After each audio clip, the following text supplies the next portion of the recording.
नगड़ी प्रखंड अंतर्गत को अंतर्राष्ट्रीय महिला दिवस मनाया गया, जिसकी अगुवाई जिला परिषद सदस्य श्रीमती पूनम देवी द्वारा किया गया।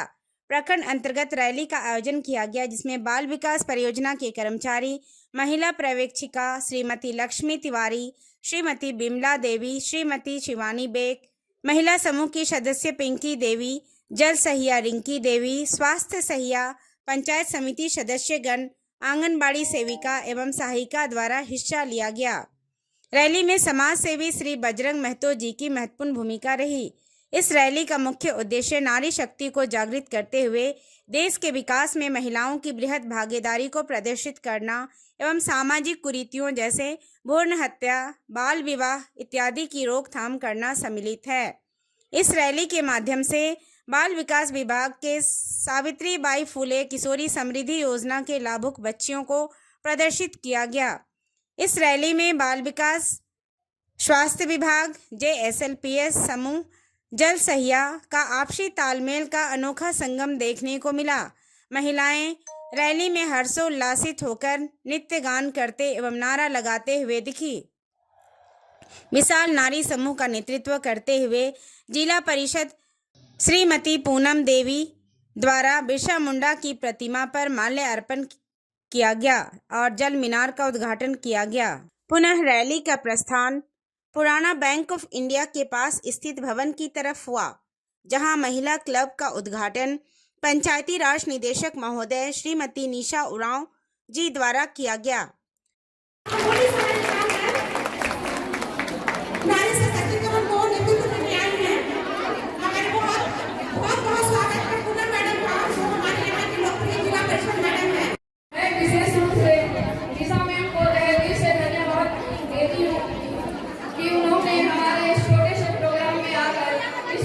प्रोग्राम का मान बढ़ाया। मैं इस अवसर पर इस आयोजन में उपस्थित सभी महिलाओं को हृदय से धन्यवाद देती हूँ। आप सभी इस परिवर्तन की वाहक है। आपकी भागीदारी ही इस अभियान को सफलता तक पहुँचाएगी। मैं उन सभी लोगों को भी आभार व्यक्त करती हूँ जो नारी सशक्तिकरण के इस अभियान में सहयोग कर रहे हैं। हम लोग महिला दिवस में खुशी मनाते हैं, हम लोग उपलब्धि गिनाते हैं,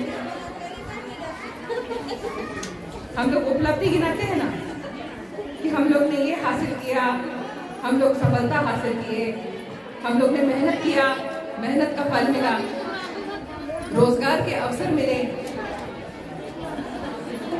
महिला क्लब खुल रहा है, यहाँ आप सब इकट्ठे हुए हैं। जैसा पूनम देवी कह रही थी कि आज शुरुआत है, ये साल के हर दिन जितने दिन भी हो सके आप लोग यहाँ अगर जुड़ेंगे तो नए नए अवसर आपको मिलेंगे।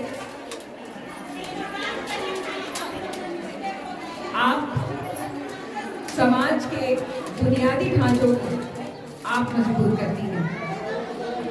आज मैंने देख लिया कि नगरी प्रखंड में बुनियादी ढांचा कितना मजबूत है।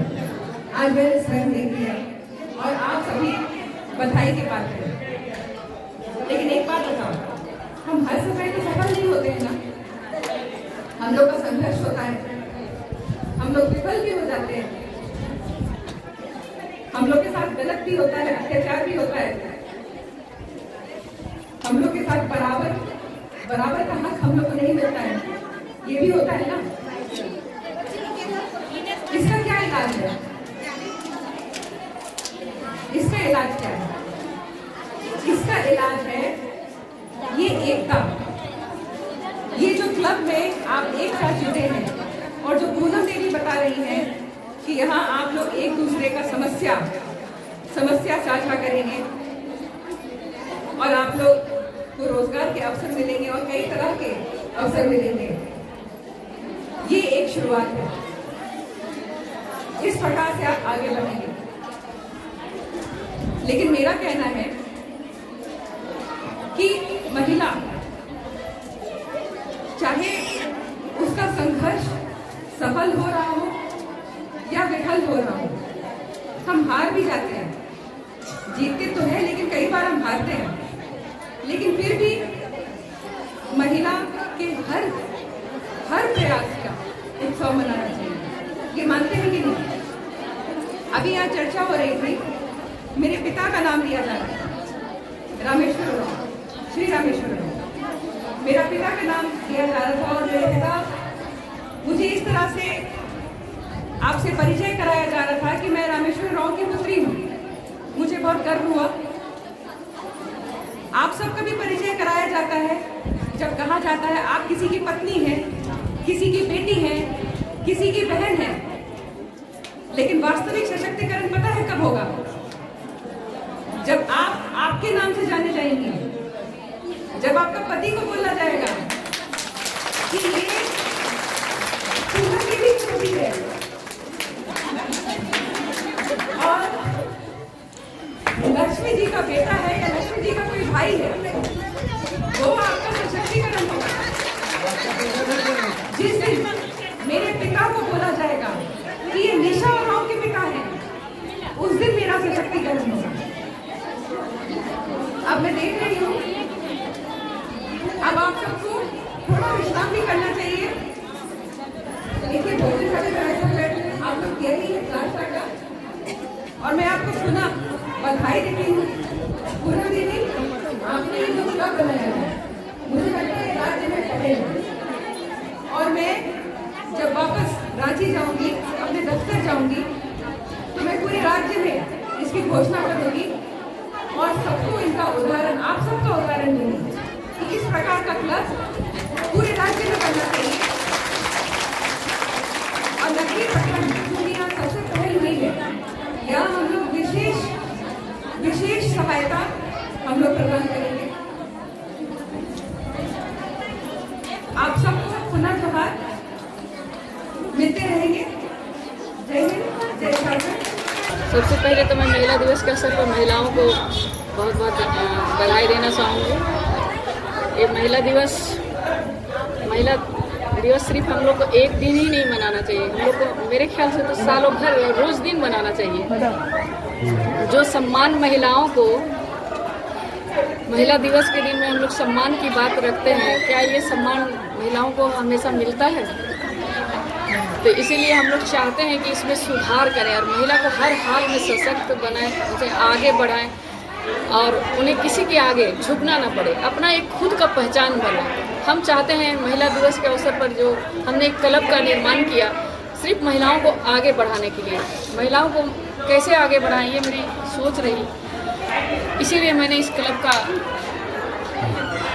उद्घाटन की है ताकि मैं महिलाओं को इस क्लब से जोड़ सकूं और उनकी जितनी भी समस्या है उनका समाधान कर सकूं। बहुत से गांव देहात की महिलाएं होते हैं, वो खाना वाना में जाने में थोड़ा हिचकती हैं, अपने आप को असमर्थ समझती हैं, पर ये क्लब ऐसा है कि यहाँ आके महिलाएं अपने हर दुख सुख को हमारे साथ शेयर कर सकती हैं और हम उनको आगे बढ़ाने में हर प्रयास करेंगे ताकि वे अपनी एक खुद का पहचान बनाएं और खुद सशक्त हो और उन्हें किसी के आगे हाथ फैलाने की जरूरत ना हो। ऐसे हमारे नगरीय प्रखंड की महिलाएं सशक्त हो चुकी हैं और बहुत जागरूक भी हो चुकी हैं, अपने पैर में भी खड़ा हो चुकी हैं। पहले हम उपप्रमुख थे नगरीय प्रखंड का, 2010 में जब हम चुनाव लड़के आए थे तो महिलाएं घर से नहीं निकलती थी। लगभग 25% महिलाएं रहती थी और 75% पुरुषों की भीड़ रहती थी। लेकिन अब हर मीटिंग में हम जाते हैं तो देख रहे हैं पुरुषों की संख्या कम होते जा रही है और महिलाएं 75% से भी ज़्यादा हो जाती है। कभी कभी तो 100% उपस्थिति मीटिंग में महिलाओं की रहती है। हर क्षेत्र में महिलाएं अपना एक अच्छा पहचान बना रही है, आगे बढ़ रही हैं और हर कदम पर मैं उनसे साथ उनका देना चाहती हूँ और आगे उनको बढ़ाना चाहती हूँ। अपना परिचय दीजिए। मेरा परिचय हुआ श्रीमती पूनम देवी, नगरीय प्रखंड जिला परिषद सदस्य। आप शुरू से ही महिलाओं के उत्थान के लिए कार्य करती आ रही है, क्या कहना चाहेंगे इस क्षेत्र में आकर महिला क्लब का उद्घाटन किया? सबसे पहले तो मैं कहना चाहूँगी कि यहाँ जिला परिषद सदस्य और लक्ष्मी जी और अन्य सभी सदस्य जिनके प्रयास से ये महिला क्लब खुला है नगरीय प्रखंड में, ये सभी बहुत बधाई के पात्र हैं। ये झारखंड में एक नवीन पहल है और ये बहुत ही सकारात्मक पहल है क्योंकि आप देख सकते हैं कि कितनी महिलाएं एक साथ यहाँ अपनी भागीदारी सुनिश्चित करके रही हैं। इनमें कितना उत्साह है दिन है, अभी सुबह से ये लोग परेड में थे, थके हैं, भूखे भी हैं, लेकिन इनकी उत्साह में मुझे कोई कमी नजर नहीं आई। ये बहुत सुंदर शुरुआत है और इस तरह से अगर साल भर ये एक दूसरे से जुड़े रहें और पूनम देवी और ये जो क्लब है और जो अन्य हमारे साथ जो सदस्यगण मौजूद हैं, इन सब के सार्थक सहयोग से और प्रयास से अगर यहाँ की महिलाओं सही जानकारी सही समय पे मिल पाए, रोजगार के लिए और इनकी समस्याओं का समाधान हो पाए, इनका समन्वय हो पाए प्रखंड के अन्य विभाग के कर्मियों से, पदाधिकारियों से, ताकि इनका त्वरित निवारण हर समस्या को हो सके, तो ये बहुत बड़ी उपलब्धि है। झारखंड की बेटियां आज हर क्षेत्र में पूरे विश्व में अपना परचम लगा रही हैं, लेकिन कहीं ना कहीं वो झारखंड के जो सुदूर क्षेत्र में जाते हैं एक समस्या आती है जो आपने भी नुक्कड़ नाटक के माध्यम से दिया, यहाँ पर शिक्षा की कमी है और उसको ये जो डायन शादी वाली समस्या है ये अभी भी जारी है। क्या कहना चाहिए, किस तरह से इसको तोड़ा जा सकता है? देखिए, जो समाज की कुरीतियाँ हैं, जैसा मैं ये कहना चाहूँगी कि पुरुष और महिला को बराबर साथ एक कदम एक साथ बढ़ाना है और सिर्फ सरकार के प्रयास से नहीं बल्कि समाज का भी प्रयास इसमें आवश्यक है, ताकि समाज की कुरीतियाँ इस प्रकार से जड़ से खत्म हो। मैं उदाहरण देना चाहूँगी, जैसे दाहिन हुसैन की बात आपने की और एक बहुत ही कॉमन उदाहरण है जैसे दहेज प्रथा। अब जैसे जब लड़का पति बन के दहेज मांगता है तो औरत भी तो सास बन के दहेज मांगती है। तो अगर औरत चाहे तो बहुत सारी प्रथाएं इस प्रकार से बंद हो सकती है। डायन बिसाही में भी औरत की भागीदारी होती है, तो वो भी अगर चाहे तो प्रथा बन सकती है। बेटी बचाओ बेटी पढ़ाओ नारा कितना सार्थक हो रहा है झारखंड? जी, मैं कहूँगी कि सरकार का यहाँ पे झारखंड में बहुत सारे सार्थक पहल किए गए हैं, विशेषकर महिला के सशक्तिकरण के लिए इस प्रकार के बहुत सारे सरकारी योजनाओं की शुरुआत की गई है। बेटी भी उनमें से एक है और मैं कहूँगी कि मैं यहाँ का साक्षरता दर क्या है ये तो मुझे नहीं पता, पूरे झारखंड का, लेकिन जो महिला का शिक्षा दर है वो आपका 55% है और पुरुषों का 75% है। दोनों में अभी भी बहुत भीड़ है, लेकिन जो मैंने यहाँ के विभाग की भी करनी है और महिलाओं में जो उत्साह देखा है और तो मुझे लगता है कि यहाँ सरकार का ये जो योजना है ये और भी सफल होगा, क्योंकि जैसे मैंने कहा कि सरकार एक कदम बढ़ाता है कोई भी योजना का लाभ पहुँचाने के लिए धरातल पर, तो समाज को भी 10 कदम आगे बढ़ता है। दोनों तरफ से प्रयास होगा तभी हर योजना है वो पंक्ति में खड़े आपकी व्यक्ति तक। आखिरी में महिलाओं को क्या कहना चाहेंगे, राष्ट्रीय महिला दिवस? महिलाओं को कहना चाहूँगी, जो मैंने ऊपर भी कहा था ये बात कि सशक्तिकरण क्या है। आज हम लोग रोजगार की भी बात कर रहे हैं, तो रोजगार के अवसर केवल पाना सशक्तिकरण नहीं है। सशक्तिकरण का सही अर्थ है कि हम अपना निर्णय खुद ले सकें, अपना निर्णय लेने में सक्षम हैं। तो जैसे अभी ऊपर मेरा परिचय दिया जा रहा था तो मुझे रामेश्वर राव की पुत्री कहा जा रहा था, जो मुझे गर्व हुआ ये सुनकर। और इसी प्रकार से जो महिलाएं हैं, किसी न किसी की बेटी, किसी की पत्नी, ऐसा परिचय उनका होता है। तो सही सशक्तिकरण वास्तव में तब होगा जब पति को, बेटों को और भाइयों को उनकी बहुएं, उनकी बेटियों और उनकी बहनों के नाम से जाना।